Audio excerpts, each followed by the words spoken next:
लोककलावंत, तमाशा कलावंत रघुवीर खेडकर यांना नुकताच पद्मश्री पुरस्कार देऊन सन्मानित करण्यात आलं. खरं तर मी तमाशा कलावंत म्हणणार नाही त्यांना, तर साहित्यरत्न लोकशाहीर अण्णाभाऊ साठे यांनी तमाशाचं रूपांतर लोकनाट्यामध्ये केलं. म्हणजे लोकनाट्य म्हणून लोकनाट्य कलावंत रघुवीर खेडकर यांना 25 मे 2026ला राष्ट्रपती द्रौपदी मुर्मू यांच्या हस्ते पद्मश्री पुरस्कार देऊन सन्मानित करण्यात आलं. त्याबद्दल पद्मश्री रघुवीर खेडकर, लोकनाट्य कलावंत पद्मश्री रघुवीर खेडकर यांचं मी जाहीर अभिनंदन करतो आहे. त्यांना पुढच्या कार्याला, त्यांच्या पुढच्या वैयक्तिक आणि कलाकारी जीवनाला मी चला आपल्या बुद्धाच्या घरी या अभियानाच्या वतीनं मंगलमय शुभेच्छा व्यक्त करतो आहे.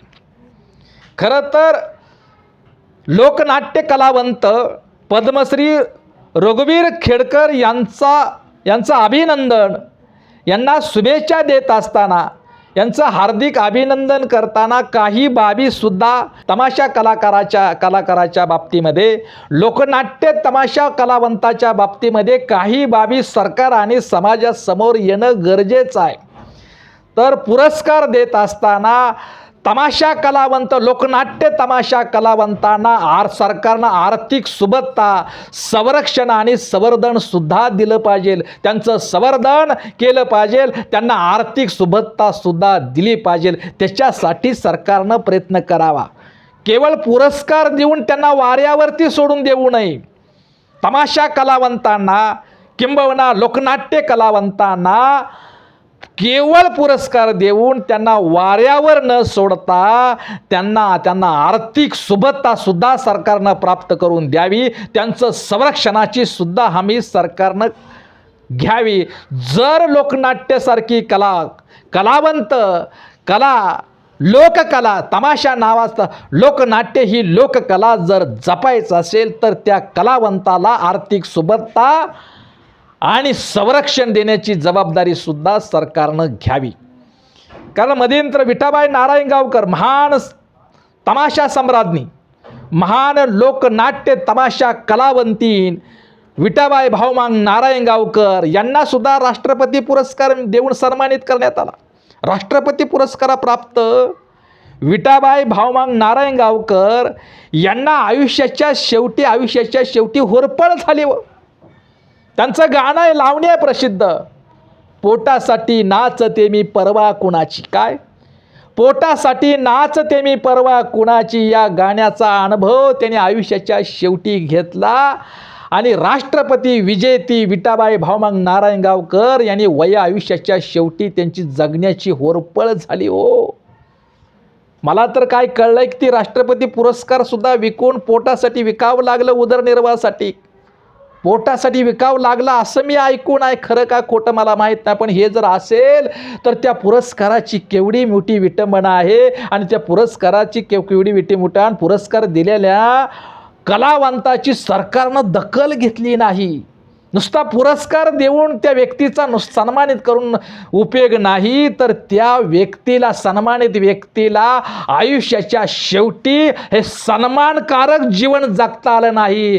किमान उदरनिर्वाहाचा तरी प्रश्न सोडावा, त्यांच्या आयुष्याची होरपळ होऊ नये याची तरी जबाबदारी सरकारनं घ्यावी. याची अनेक उदाहरणं मला देता येईल. ज्यांना आता पद्मश्री पुरस्कारानं सरकारनं सन्मानित केलेलं आहे, त्या रघुवीर खेडकरांच्या तमाशा मध्यंतरीच्या काळामध्ये जाळण्यात आला. तमाशाचा फळाला आग लावण्यात आली, जाळण्यात आला. कित्येक तमाशा महिला कलावंतावर अत्याचार आणि बलात्कार झाले, हाणमार झाली, मारहाण झाली. हे प्रकार महाराष्ट्रात घडले. त्यावेळेला सरकारनं कोणतीच काहीच भूमिका घेतली नाही. या तमाशा फळांना, या तमाशा कलावंतांना संरक्षण देण्याची भूमिका प्रामाणिकपणे आणि संबंधित आरोपीवरती कडक कारवाई करण्याची भूमिका सरकारनं घेतली नाही. आणि म्हणून या रघुवीर खेडकरांना पद्मश्री पुरस्कार देऊन सन्मानित करत असताना त्या तमाशा कलावंताचं संरक्षण, संवर्धन आणि आर्थिक सुबत्ता सुद्धा त्यांना प्राप्त झाली पाहिजे.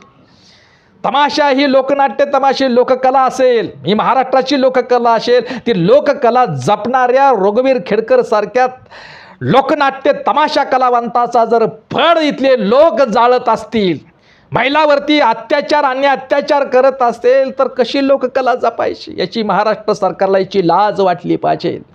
आणि म्हणून तमाशा कलावंताचं संरक्षण सुद्धा झालं पाहिजे आणि त्यांना आर्थिक सुबत्ता प्राप्त करून दिली पाहिजे. विठाबाई राष्ट्रपती विजेती विठाबाई भाऊमांग नारायणगावकर ह्या महान लावणी सम्राज्ञी, महान लोकनाट्य कलावंतिनीला आयुष्याच्या शेवटी त्यांची होरपळ झाली. हो, पोटासाठी नाचते मी परवा कुणाची. आयुष्याच्या शेवटी हा अनुभव त्यांना आला. ना सरकारनं पर्वा केली, ना समाजाने त्यांची पर्वा केली. ही भयानक सत्य विदारक आहे, ही वेदनादायी सत्य आहे. आणि म्हणून या निमित्तानं मला सांगताना मला असं वाटतं की लोकनाट्य तमाशा कलावंताला पुरस्कार देऊन सन्मानित करत असताना त्याचबरोबर त्यांना आर्थिक सुबत्ता सुद्धा द्यावी, त्यांचं संवर्धन आणि संरक्षणसुद्धा सरकारनं करावं. तरच ही लोककला जपली जाईल, जिवंत राहील. आणि म्हणून पुन्हा एकदा मी लोकनाट्य महान कलावंत रघुवीर खेडकर, पद्मश्री रघुवीर खेडकर यांचं मी जाहीर अभिनंदन करतो आहे आणि त्यांच्या उरलेल्या आयुष्याला मंगलमय शुभेच्छा व्यक्त करतो आहे. आणि हे अभिनंदन करत असताना, हा शुभेच्छा देत असताना महाराष्ट्र सरकार असेल, केंद्र सरकार असेल, या सरकाराने लोकवंताच्या आयुष्याच्या शेवटी लोककलाकाराची होरपळ होऊ नये, हेळसांड होऊ नये म्हणून त्यांना आर्थिक सुबत्ता द्यावी आणि त्यांचं संरक्षण आणि संवर्धन करावं.